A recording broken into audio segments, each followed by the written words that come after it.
నమస్తే. పార్లమెంట్ ఎన్నికలు సమీపిస్తున్నాయి. లోక్సభ ఎన్నికలు ఒక ఎత్తు అయితే కంటోన్మెంట్ ఉప ఎన్నిక జరగబోతా ఉంది. లోక్సభ ఎన్నికలతో పాటు ఇక్కడ గెలిచిన అభ్యర్థి రాష్ట్రంలో కీలకంగా ఉండబోతున్నాడు. ప్రస్తుతం నాతో పాటు కాంగ్రెస్ అభ్యర్థి శ్రీ గణేష్ గారు ఉన్నారు. ఒకసారి మాట్లాడదాం. ఎట్లా ఉందన్న ప్రచారం? ఎట్లాంటి స్పందన వస్తుంది? మీరు బీజేపీలో నుంచి అధికార పార్టీలోకి వచ్చారు. ఏమంటారు? పబ్లిక్ ఏమంటారు ప్రచారంలో తిరుగుతున్నప్పుడు? పబ్లిక్ అంతా కాంగ్రెస్ కాంగ్రెస్ కాంగ్రెస్ కాంగ్రెస్ వస్తేనే డెవలప్మెంట్ అవుతుంది అనేసి పబ్లిక్ అంతా బ్రహ్మరథం పట్టి అన్ని కులాలు అన్ని మతాలు అందరూ అన్ని వయసుల వాళ్ళు కూడా మా పార్టీలో జాయిన్ అవుతారు. ఎందుకంటే గవర్నమెంట్ ఉంది, డెవలప్మెంట్ అవుతుంది.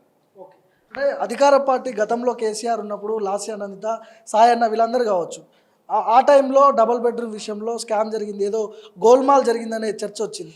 ఏం జరిగింది? మీ దృష్టికి వచ్చిందా? అందరికి ఓపెన్ సీక్రెట్ కదా, వాళ్ళ వీడియోసే బయటకు వచ్చింది. డబ్బులు ఇచ్చిరంట, వాళ్ళు తీసుకురంట.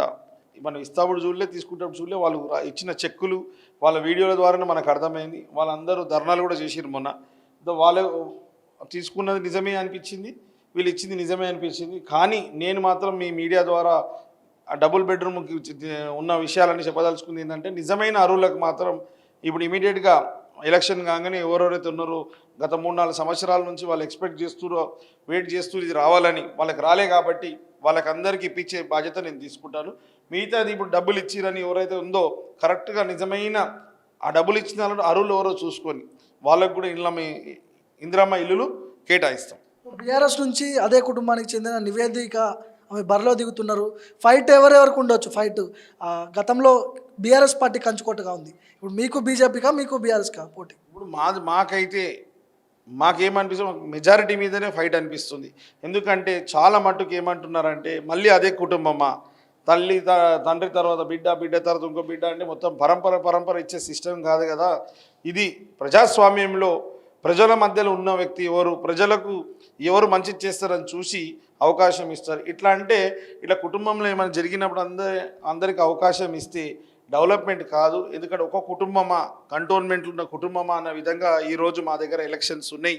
ముఖ్యంగా నాకు తెలిసి నేను గమనిస్తూ సర్వేల రిపోర్ట్ వస్తే మాత్రం అన్నీ కూడా ఒకటే మాట ఏంటంటే, ఈ ఎలక్షన్లో డెవలప్మెంట్కి ఓటేస్తారు. ఎందుకంటే ప్రజలందరూ తెలివిపరులు. గవర్నమెంట్ ఉన్న పార్టీకి ఓటేస్తే అభివృద్ధి జరుగుతుంది, ఎందుకంటే ఎక్కువ నిధులు ఇస్తారు. మరి ముఖ్యంగా చాలామంది చెప్తున్నారు, ఇప్పుడు పోయినసారి ఎలక్షన్లో మ్యాక్సిమం బీఆర్ఎస్ వాళ్ళు ఎమ్మెల్యేలు గెలిచిర్రు. ఇక్కడ నుంచి ఒక కాంగ్రెస్ ఎమ్మెల్యే గెలిస్తే ప్రభుత్వం కూడా, పార్టీ కూడా ఒక రోల్ మోడల్ కాంగ్రెస్ ఎమ్మెల్యే అయితే ఎలా ఉంటుందని చూపించడానికి కూడా ఇక్కడ ఎక్కువ నిధులు కేటాయిస్తారు అనేది కూడా ప్రజలే చెప్తున్నారు. ఇవన్నీ ప్రజలకి ఇంత ఆలోచన ఉందంటే ఇప్పుడు ఎవరు గెలిస్తే మంచిదని వాళ్ళు డిసైడెడ్ ఆల్రెడీ. సాయన్న మరణం లాస్యానందితకి కలిసి వచ్చింది. లాస్యానందిత మరణం వాళ్ళ సోదరికి కలిసి వచ్చే అవకాశం ఉంది. మీకు ఇక్కడ మైనస్ ఏమన్నా అయ్యే అవకాశం కనిపిస్తూ ఉందా? నేను ఒకటి ఇప్పుడు నేను అందరూ ఏమంటున్నారంటే నాకే నేర్పిస్తున్నారు. ఒక్కసారి సానుభూతి పనిచేస్తుంది, 2 సార్లు పనిచేస్తుంది, 3వ సారి ఇంపాసిబుల్ సానుభూతి. ఏమున్న డెవలప్మెంట్కు మొగ్గు చూపిస్తారన్నారు చాలామంది. ఇప్పుడు మాకు చెప్పిన విషయం ఏంటంటే, ఇప్పుడు మీరు కూడా ఉన్నారు, మీ టీవీ వ్యవస్థ యజమానులు మిమ్మల్ని ఇక్కడ ఈయన కెమెరామెన్ని మిమ్మల్ని రిపోర్టర్గా పెట్టుకున్నప్పుడు మిమ్మల్ని అంతా చెక్ చేసి మీ శక్తి సామర్థ్యం, నీ కమిట్మెంట్ అన్ని చూసే మీకు దీంట్లో పని ఇస్తారు ఒక వ్యవస్థకి. అలాంటిది ఇప్పుడు చిన్న షాపులు నడవాలన్నా కూడా ఆయన సరిగ్గా పొట్లం కడతాడా, సరిగ్గా జోకగలుగుతాడా, సరిగ్గా వ్యవహారం ఉంటుందా కస్టమర్స్ తోటి అని చూసుకొని చెక్ చేసుకొని ఇస్తారు. అంతేకాకుండా మీరు ఏ జాబ్కు అప్లికేషన్ పెట్టుకున్నా కూడా దానికి కొన్ని ఫీచర్స్ అవసరం ఉంటాయి, కొన్ని అర్హతలు అవసరం ఉంటుంది ఒక్క షాప్కి నడవాలంటే. అలాంటిది అందరు ఏమంటున్నారంటే, ఎమ్మెల్యే అంటే ఒక హోదా కాదు, ఒక బాధ్యత. వారికి కూడా కొన్ని లక్షణాలు ఉండాలా, గుణాలు ఉండాలా, అవన్నీ అవసరం లేదా. ఉట్టి ఏమంటారు, ఫ్యామిలీ బ్యాక్గ్రౌండ్ ఉంటే వారసత్వం ఉంటే సరిపోతుందా, లేకుంటే ఇవన్నీ అవగాహనలు ఉండాలన్నా? వాళ్ళకి కూడా కొన్ని అర్హతలు ఉన్నప్పుడే కదా పదవులు వస్తాయి. చిన్న షాపులకే మనకు డ్యూటీ రావాలంటే ఇన్ని అర్హతలు ఉండాలని అడుగుతారు. 2.5 లక్షల మందికి పని చేసేవాడు. నేను పనోన్ని, ఎమ్మెల్యే అయితే నేను పనోన్ని, వీళ్ళకి అధికారికంగా పనిచేస్తాం. ఈ పనోనికి ఇంతమంది గురించి పనిచేసే శక్తి సామర్థ్యం, వాళ్ళకు అంత టాలెంట్ కూడా ఉండాల్సిన అవసరం ఉంది కదా. ఏం అర్హత లేకుండా ఉట్టి వారసత్వం మీద ఓటేసే పరిస్థితి ఉంది. అధికారంలో మీద డెవలప్మెంట్ కాదు, సెంటిమెంట్ మీద డెవలప్మెంట్ కాదు, డెవలప్మెంట్ అంటే ఇక్కడ కమిటెడ్ పర్సన్ ఉంటేనే డెవలప్మెంట్ అవుతుంది, అన్ని విషయాలు అవగాహన ఉన్న వారికే డెవలప్మెంట్ అవుతుంది. ఇప్పుడు ఇంతకుముందు ఇప్పుడు ఈ 2-3 రోజులు మీ టీవీలు పేపర్ చూస్తే కూడా అందరు బీఆర్ఎస్ వాళ్ళు మా పార్టీలో జాయిన్ అవుతారు. వాళ్ళ నడివడి బాగలేదు, వాళ్ళ ప్రవర్తన బాగలేదు. గెలిచినాక 3 నెలల్ని ఎవరిని కలవలే, ఎవరిని ఫోన్ ఎత్తలే, దర్వాజాలు ఏ కార్యకర్త తెరవలే. మళ్ళీ ఇప్పుడు ఆమె ఓటేస్తే మేము 5 సంవత్సరాలు వేరేలు దగ్గరికి వెళ్ళాలి, ఆమె మన అందుబాటులో ఉండదు, ఫోన్ ఎత్తది, కాబట్టి అలాంటి ఎమ్మెల్యే మాకు వద్దనేసి ఆమెకు టికెట్ ఇచ్చి డిక్లేర్ అయినాకనే చాలామంది టీఆర్ఎస్ వాళ్ళే టికెట్ ఇవ్వద్దు అనేసి రోజు ప్రెస్ మీట్లు పెట్టి రోజు ధర్నాలు చేసిరు. అప్పుడు ఆ పార్టీ వాళ్ళే అంత ధర్నాలు చేసి అంత వెక్స్ అయిపోయారంటే వాళ్ళు ప్రజలకు ఏం చేస్తారండి? సో రాష్ట్రంలో కాంగ్రెస్ పార్టీ అధికారంలోకి వచ్చిన తర్వాత మొదటి ఉప ఎన్నిక కంటోన్మెంట్ నుంచి జరుగుతూ ఉంది. 6 గ్యారంటీల విషయంలో గ్రామ స్థాయిలోకి మిగతా పార్టీ వాళ్ళు ఫేక్ ప్రచారం చేస్తున్నారని మీ పార్టీ వాళ్ళు చెప్తున్నారు. ఆ దెబ్బ ఏమైనా పడే అవకాశం ఉందా మీ కంటోన్మెంట్లో? అంటే ఇప్పుడు బీఆర్ఎస్కి బీజేపీకి ఏది కూడా అంశం లేదు, ఏం అజెండా లేదు. వాళ్ళు బతికి బయటపడాలంటే ఏం అజెండా? ఏదో ఒక ఆరోపణ చెయ్యాలా, ఏదైనా బురద చల్లాలనే ఉద్దేశంతో గ్యారంటీలు అమలుగా అవుతలేదు. బ్రహ్మాండంగా 100 రోజులను ఇచ్చిన హామీలని నెరవేర్చారు. కొన్ని ఏమైనా సిస్టంలో లోపాలుండి సిస్టంలో అప్లోడ్ కాకుంటే కొంతమందికి 200 యూనిట్లు వచ్చింది, కొంతమందికి రాలేదు, కొంతమందికి సిలిండర్లు వచ్చింది, కొంతమందికి రాలేదు. అది సిస్టమ్ లోపమే తప్పితే ప్రభుత్వ లోపం కాదు. అందరికి ఇచ్చిన హామీ ప్రకారం అందరికీ అందుతుంది. ఇంకా కూడా నన్ను గెలిపించినాక నేనే దగ్గరుండి ప్రతి ఒక్కరికి ప్రతి ఒక్క సంక్షేమ పథకం అమలు చేస్తాడు చూస్తాను. గతంలో కూడా కేసీఆర్ గారు 5 సంవత్సరాలు టర్మ్ అయ్యి మళ్ళీ ఎలక్షన్కి వచ్చినప్పుడు నాకు 5 సంవత్సరాలు సరిపోలే, నాకు ఇంకొక 5 సంవత్సరాలు ఇస్తే చేయాల్సినవి చాలా ఉన్నాయి చేస్తా అన్నాడు ఆయన. 5 సంవత్సరాలు సరిపోలే, మాది 3 నెలలే అయింది కదా. 3 నెలల తర్వాత ఎలక్షన్ కోడ్ వచ్చింది కదా, అన్నీ ఒకటే టక్మని ఇవ్వలేము కదా. ధనిక రాష్ట్రాన్ని అప్పుల రాష్ట్రం చేసిన ఘనత ఎవరిది? కేసీఆర్ గారిది. ఇప్పుడు ఉన్న డబ్బులని ఇంతగానం డెవలప్మెంట్ చేసుకుంటున్నాం, ఇంతగానం అందరికి ఇచ్చిన హామీలు ఇమీడియట్గా నెరవేరుస్తున్నా అంటే అది కేవలం అది డైనమిక్ మన ముఖ్యమంత్రి గౌరవ ముఖ్యమంత్రి గారు రేవంత్ రెడ్డి గారితో సాధ్యమైంది, కానీ మరి ఎవరితోటి కూడా ఇది సాధ్యమయ్యేది కాదు. ఇప్పుడు ఎక్కడ చూసినా కూడా రేవంత్ రెడ్డి గారి నాయకత్వం, వాళ్ళు ఇచ్చే ప్రజాపాలనను చూసి వాళ్ళు అందించే ఫలాలు చూసి ఈరోజు మాకు ఇంత ఆకర్షితులై మా వెంట అన్ని పార్టీలు జాయిన్ అవుతారు. ముఖ్యంగా గత ఎన్నికల్లో మీరు రన్నరప్గా నిలిచారు, బీజేపీ నుంచి పోటీలో ఉండి రన్నరప్గా నిలిచారు. సో బీజేపీ క్యాడర్ మొత్తం కూడా ఇప్పుడు మీ వైపు ఎట్లా వస్తుంది? ఒకవైపు రేవంత్ రెడ్డి ఏమో రిజర్వేషన్లు రద్దు చేస్తుంది, బీజేపీ అధికారంలోకి వస్తే కేంద్రంలో మళ్ళీ మోడీ వస్తని ముఖ్యమంత్రి చెప్తున్నాడు స్వయాన. బీజేపీ క్యాడర్ ఎట్లా ఉంటుంది శ్రీ గణేష్తో ఇప్పుడు కంటోన్మెంట్? నేను అందరితోటి అన్ని పార్టీలతో రిలేషన్ పెట్టుకుంటాను. నేను ఏదైతే ఇప్పుడు నా సొంత నిధులతోటి ఏదైతే మన సామాజిక సేవలు చేశానో నేను ఒక పార్టీకి, ఒక కులానికి, ఒక మతానికి చేయలేదు. నేను బుక్స్ ఇచ్చినప్పుడు అన్ని పార్టీ వాళ్ళకి ఇచ్చిన, బుక్స్ ఇచ్చినప్పుడు అన్ని కుల మతాలకు ఇచ్చిన. అట్లా ఈ మెడికల్ క్యాంపులు కావచ్చు, ఆటో డ్రైవర్స్కి ఇన్సూరెన్స్ కావచ్చు, బస్తీకి డ్రైనేజ్ కావచ్చు, ఇలాంటి 13 పథకాలు నేను చేసినాయి. ఆ 13 నీళ్ళు ఎండాకాలంలో అందరికీ నీళ్ళు ఇస్తున్నా. ఎవరు అందరూ తాగొచ్చు కదా, నేను వీళ్ళకి వాళ్ళకి అనేది నేను లిమిటేషన్ పెట్టలేదు. అందుకే అన్ని పార్టీ వాళ్ళు, అన్ని కులాలు, అన్ని మతాలు కూడా, అన్ని వర్గాలు, అన్ని వయసు ఉన్న వాళ్ళు కూడా మాకు సాయం చేస్తున్నారు, సపోర్ట్ చేస్తున్నారు.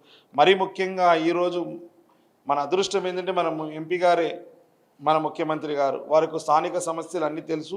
వారు అందరికీ హామీ ఇచ్చారు. నేను కూడా మీకు హామీ ఇస్తున్నాను, మీకు రోజుడిసి రోజు నీళ్ళు వచ్చే విధంగా మేము ఖచ్చితంగా ఇప్పిస్తాం. రోజుడిసి రోజు నీళ్ళు, పట్టాలు లేని వాళ్ళకి పట్టాలు ఇప్పిస్తాం. మంచి స్కూళ్ళు, ఇన్ఫ్రాస్ట్రక్చర్, మంచి స్టడీస్ ఇస్తట్టు మేము ముందుకు తీసుకెళ్తాం.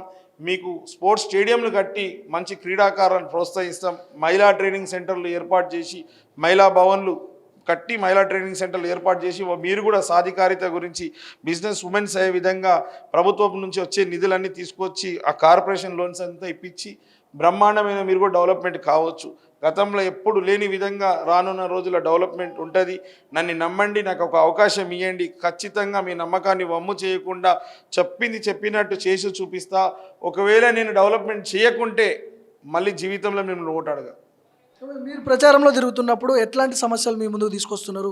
పబ్లిక్ ప్రధానమైన సమస్యలు ఏమైనా చెప్తున్నారా? ప్రధానంగా ఎక్కడ చూసినా నీటి సమస్య, రోడ్డు సమస్య, డ్రైనేజ్ సమస్య, బస్తీ సమస్యలు తీసుకుంటే ఎక్కడికి వెళ్ళినా కూడా దీనికి ఏంటంటే అప్పుడు గతంలో కట్టిన వేసిన వాటర్ లైన్లు, పైప్ లైన్లు అది సరిపోదు. ఇప్పుడు జనాభా పెరిగింది కాబట్టి దాన్ని మరమ్మతులు చేసి చాలా ఫండ్స్ తీసుకొచ్చి కొత్త పైప్ లైన్లు వేస్తేనే ఇది డ్రైనేజ్ సమస్య పరిష్కారం అయితే. గతంలో ఎప్పుడు కూడా వాటర్ మనకు తక్కువ వస్తుంది. ఏనాడు కూడా మనం వెళ్ళి ఆ డిపార్ట్మెంట్లతో మాట్లాడి ఏ విధంగా అయితే జిహెచ్ఎంస్కి నీళ్ళు వస్తుందో అదే మాదిరిగా మాకు రావాలని ఇక్కడి నుంచి మాట్లాడిన నాతో లేక మాకు నీళ్ళు ఇప్పటికీ 5-6 రోజులకు వస్తుంది. ఇప్పుడు ఇక్కడి నుంచి మీరందరూ గెలిపిస్తే ఖచ్చితంగా మీ పక్షంలో ఉండి మాట్లాడి మీకు ఏ విధంగా అయితే రాష్ట్రము సిటీలో ఎట్లయితే నీళ్ళు వస్తుందో రోజు ఇడిసి రోజు అదే మాదిరిగా నీళ్ళు ఇప్పిస్తానని కూడా ఈ మీడియా ద్వారా మీకు హామీ ఇస్తున్నాను. 2 సార్లు కంటోన్మెంట్ నుంచి ఓటమి పాలైండు శ్రీ గణేష్. ఈసారి ఎలాంటి ప్లాన్తో ముందుకు పోతున్నారు? ఏం ఏం ఏం ఏం చేయబోతున్నారు? ఏం చేయాల్సిన అవసరం లేదు. ప్రజలకు అందరికీ తెలుసు. మనం ఓడిపోయినా కూడా మన మధ్యలోనే ఉన్నాడు. ఒకసారి ఓడిపోతే కనిపించాడు, రెండోసారి ఓడిపోతే అయితే అసలు దరిదాపులు ఉన్నాడు. అలాంటిది నిత్యం ప్రజలలో ఉన్నా కాబట్టి, ప్రజా సంక్షేమం శ్రేయస్సు గురించి అభివృద్ధి గురించి పాటుపడుతున్న వ్యక్తి కాబట్టి ఖచ్చితంగా జనాలందరూ నమ్ముతారు, తెలుసుకుంటారు. ఎవరండి ఇప్పుడు మీరు కూడా టీవీలో ఉన్నారు, ఎక్కడైనా ఏ కాన్స్టిట్యున్సీ అయినా కూడా 15 సంవత్సరాల నుంచి ఒక కాన్స్టిట్యున్సీ పట్టుకొని సొంత నిధులతోటి ఇంత పని చేయడం అంటే ఇంపాసిబుల్. ఎంతో ఆస్తులు అమ్ముకోవటం, ఎన్నో సంపాదన వదులుకొని నిరంతరం ప్రజా జీవితంలో ఉండాలంటే నేను వేరే బిజినెస్లు చేసుకోక వేరే పని చేసుకోక ఇదే నాది వృత్తిలాగా చేసుకున్న ప్రజాసేవ చేయడం. మీకు అందరికీ తెలుసు, ఒక వాటర్ బాటిల్ కొనుక్కోవాలంటే ఎంత ఖరీదు ఇవ్వాలా. అట్లాంటిది రోజు నేను వాటర్ క్యాన్స్ తోటి చల్లటి నీళ్ళు ఒక 12 సంవత్సరాల నుంచి ఇస్తున్నా. మీకు మంచిగా అందరు మంచిగా ఉండాలి, మా దగ్గర ఎవరికి ఇబ్బంది కావద్దు అనేసి ఇన్ని పైసలు పెట్టినా ఇన్ని ఖర్చు పెట్టినా నేను ఏ రోజు కూడా ఇక్కడ పదవి అనుభవించలే, ఏ రోజు రూపాయి సంపాదించలేదు. నేను ఇక్కడ కంటోన్మెంట్ ఖర్చు పెట్టినోడిని. నేను ఇక్కడికి కంటోన్మెంట్ ప్రజలు కూడా నాకు ఓటేసినా కూడా సరిపోయేంత ఓటు రాలే కాబట్టి నేను ఓడిపోవడం జరిగింది. ఓడిపోయిన తర్వాత కూడా అనేక మంది నా దగ్గరకు వచ్చి మీరే గెలుస్తారు అనుకున్నాం ఎట్లయిపోయింది అనేసి. అప్పుడు అక్కడ ఆ ప్లాట్ఫారం అయిన సరైన పార్టీ కాకపోవడం, కొంత ఒక లైన్ ఆఫ్ పీపులే మాకు ఓటేసినందుకు ఇబ్బంది అయింది. ఇది ఇక్కడైతే అన్ని వర్గాలు అన్ని మతస్థులు కూడా మాకు ఓటేస్తారు కాబట్టి ఇక్కడ సునాయాసంగా గెలిచే అవకాశాలు అత్యధిక శాతంగా ఉంది. మెజార్టీ ఎంత ఎక్స్పెక్ట్ చేయొచ్చు శ్రీ గణేష్ గారు? 30,000 పైన మెజారిటీ వస్తుందని మేము ఎక్స్పెక్ట్ చేస్తున్నాం. ఎందుకంటే ఎక్కడ చూసినా కూడా అంత ఇదే ఉంది. ఇంకా వాళ్ళు ఏంటంటే మళ్ళీ వాళ్ళ దగ్గర ఏం అంశం లేదు కాబట్టి బీఆర్ఎస్ బీజేపీ ఏమో మోదీ అంటున్నారు, బీఆర్ఎస్ ఏమో కన్నీరుని నమ్ముకున్నారు. ఇక్కడ ప్రజలైతే 30 సంవత్సరాలు కన్నీరు చూపించకుండా వాళ్ళు ఏడుస్తున్నారు. వీరేంటంటే ఓటు అడగడానికి అది వాళ్ళు ఆ విధంగా వెళ్తున్నారు. అందరూ ఏమంటున్నారంటే 30 సంవత్సరాల నుంచి మేము ఏడుస్తున్నాం, మా ఏడుపు ఎవరు పట్టించుకోలేదు. ఇప్పుడు ఒక్క కుటుంబం గురించి ఆలోచిస్తే కంటోన్మెంట్లో ఉన్న కుటుంబం అంతా గల్లంత అవుతుంది, అభివృద్ధికి దూరం అవుతుంది. కాబట్టి ఈసారి అందరూ కుటుంబమా కంటోన్మెంట్ల కుటుంబం అని అంటే అందరూ కంటోన్మెంట్ కుటుంబంకే మొగ్గు చూపించి అందరూ కాంగ్రెస్ వైపు ఉన్నారు. సో ఇది మొత్తానికి గతంలో నుంచి కూడా బీఆర్ఎస్ పార్టీ కంచుకోటగా ఉంది ఇక్కడ కంటోన్మెంట్లో. ఈసారి అధికార పార్టీ ఇక్కడ పెద్ద ఎత్తున ప్రత్యేకమైన ఫోకస్ పెట్టింది. శ్రీ గణేష్ని గెలిపించుకోవడానికి ముఖ్యమంత్రి రేవంత్ రెడ్డి వ్యూహం పనిచేస్తుందని కూడా ఒక చర్చ జరుగుతుంది. చూద్దాం ఉప ఎన్నికలో కంటోన్మెంట్ ప్రజలు ఎవరికి పట్టం కడతారనే అంశాల గురించి. కెమెరా పర్సన్ మణికుమార్తో భార్గవ్, మైక్ టీవీ, హైదరాబాద్.